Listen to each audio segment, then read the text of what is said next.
जगदम्बा की भक्ति आराधना की प्रार्थना करें। इस व्यक्ति लोक में आकर के प्रत्येक मानव को भक्ति की आवश्यकता है। प्रत्येक मानव किसी की जब तक भक्ति नहीं करता मानव जीवन के भवसागर से पार नहीं कर पाता। अब प्रश्न यह बनता है कि केवल मानव को ही भक्ति करने की आवश्यकता क्यों? जीव तो सभी होते हैं, किंतु केवल मानव की भक्ति करने की आवश्यकता क्यों? मानव ही नरक में जाता है, क्यों मानव स्वर्ग और नरक में जाता है, दुख का भोग करता है, ऐसा क्या करना है? तो जहां तक मेरे ध्यान के अनुसार से किसी भी जीव जंतु पशु पक्षी को जो जगदम्बा के द्वारा आदेश दे दिया गया उसका पालन करता है। जिस बात से कुछ जीव वनस्पतियों को खाते हैं, शाकाहार होते हैं। जो जीव वनस्पति के खाते हैं, वनस्पतियों को खाते हैं, शाकाहारी नहीं होते। जगदम्बा का आदेश है कि वनस्पतियों को खाएगा, वह आदेश का पालन कर रहा है। कुछ जीव होते हैं जो मांसाहार होते हैं, जो वनस्पतियों फल सब्जी वनस्पतियों को नहीं खाते, वो आदेश का पालन करते हैं। तो जगदम्बा के आशक्ति के पराशक्ति के आदेश का पालन करते हैं। जिनको जहां स्थान दे दिया गया, किसी भी जीव को जहां स्थान दे दिया गया, किसी का जल में, कंदराओं गुफाओं में, घोंसला में, या फिर भूमि के नीचे जलचर, नभचर, रात्रिचर, दिनचर, तमाम प्रकार के जीव होते हैं, वह जगदम्बा के आदेश का पालन करते हैं। एक पक्षी होती है हारी, आपने सुना होगा। हारी पक्षी एक ऐसी पक्षी है यानी जो कभी जमीन पर नहीं उतरती। वो जगदम्बा के उस पराशक्ति के आदेश का पालन करती है। वो कभी जमीन पर नहीं उतरती, अगर कभी उतरती हो तो लकड़ी भी उतरती, कहीं उसका वजन भंग न हो जाए, इतना कट्टर होती है। उसी प्रकार से जितने भी जीव जंतु पक्षी होते हैं, सब जगदम्बा के द्वारा बनाए गए आदेश नियमों का पालन करते हैं। किंतु मानव इतना अभागा प्राणी जो सबको सब कुछ करता, मांसाहार भी, शाकाहार भी, मर को करता, दुख को देता, कष्ट सब प्रकार से, जब दुख, शोक, पीड़ा, आनंद यानी प्रेम, वात्सल्य पशु पक्षी में पाया जाता है, मानव में पाया जाता है। उनको भी दुख होता है, मानव को भी दुख होता है। किंतु मानव इन पशु पक्षियों से अत्यधिक दुखी परेशान होता है, अत्यधिक आनंदित भी हो जाता है।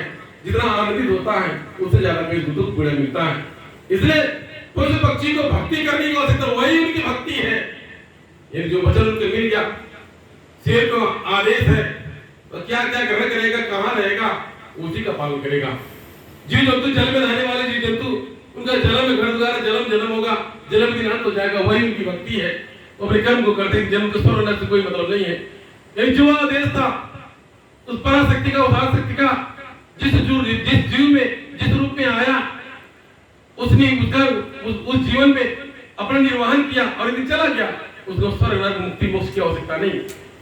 लेकिन तपस्या मानव भी धरती पर आता है तो तमाम वनस्पतियों को खाता, मांसाहार शाकाहार दोनों ग्रहण करता, इनको दुख देता, उनको पीड़ा दो, चोरी चढ़ाने, झूठ जगाने, तमाम प्रकार से। और जितना झूठ जगाने, चोरी चढ़ाने, उल्टा सीधा कर बैठता है, उसके पश्चाताप के लिए भक्ति करने की आवश्यकता पड़ती है। यानी जो अपना कर्म को बिगाड़ देता है, कर्म बिगाड़ देता है और कर्म बिगाड़ करके यानी इधर उधर ठोकर खाता भटकता, उसको भक्ति की आवश्यकता पड़ती है। मानव के वैसे ही भक्ति की आवश्यकता पड़ती है, क्योंकि ऐसा माना जाता है कि मानव योनि सबसे सर्व ऊपर ही है, देवता भी तरसते हैं, यह यथार्थ है।